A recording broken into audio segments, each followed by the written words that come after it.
Walmart to create 10,000 U.S. jobs in nod to Trump. Now, there's more to this than meets the eye, too. I can share with you, because I've done it before, I have always been frustrated. I grew up believing certain things. One of the things I grew up believing, and it was common sense, is that people who conduct business in the United States economy would naturally want as little government involved in their business as possible. And they would want as low a corporate tax rate or small business tax rate as they could get.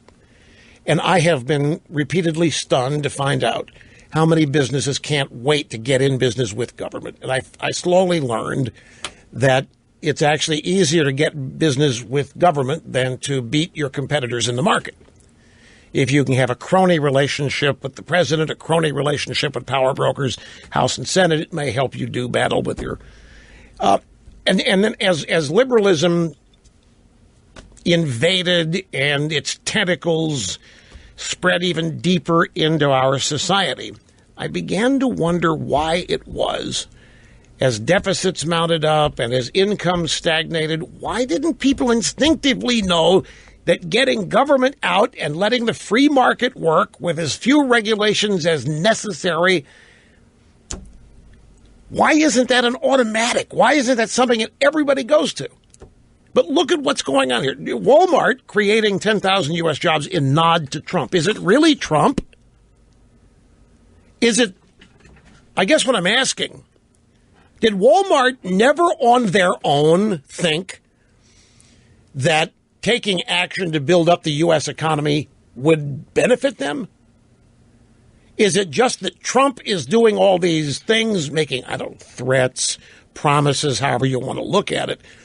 I've always thought that big business ended up being afraid of people like Obama and afraid of the Democrats because the Democrats would threaten to use government against them. And so that's why they caved and went along with them.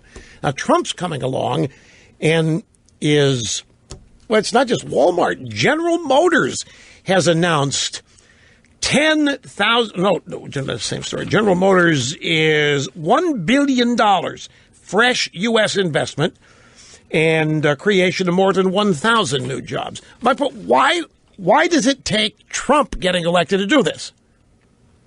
I know the knee-jerk reaction, well, Trump's promising this if they take their business and make it. I know all of that.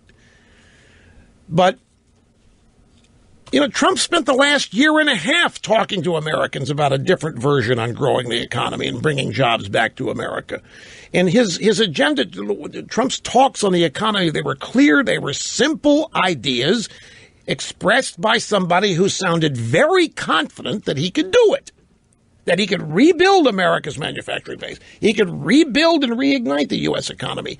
12 to 18 months, day after day after day, simple message. And look what that year and a half is reaping now. Want a Trump win, obviously. And apparently not only did voters listen to the message, so did business executives. I mean, it's all good. Don't misunderstand.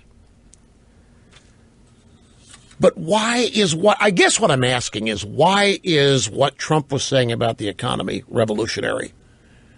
Why was it so, my God, I can't believe he's saying that. Why was it of that nature? And the answer is, that's how deeply we had descended into government-first socialism type economics. We had descended so deeply and so far into government being the center of the universe and government being the final arbiter, government picking winners and losers, that the idea that wasn't going to happen was shocking. When it ought to be everybody's instinctive opinion. Get government out of things if you really want them to grow. If you really want prosperity, if you really want liberty, if you really want freedom, get government and all these mindless regulations out of it. Don't care what, health care, automobiles, energy, get them out of it. Why is that so revolutionary? And the answer to that is, that's how deeply we had plunged into left-wing socialism in this country at all levels. Back after this, folks. Don't go.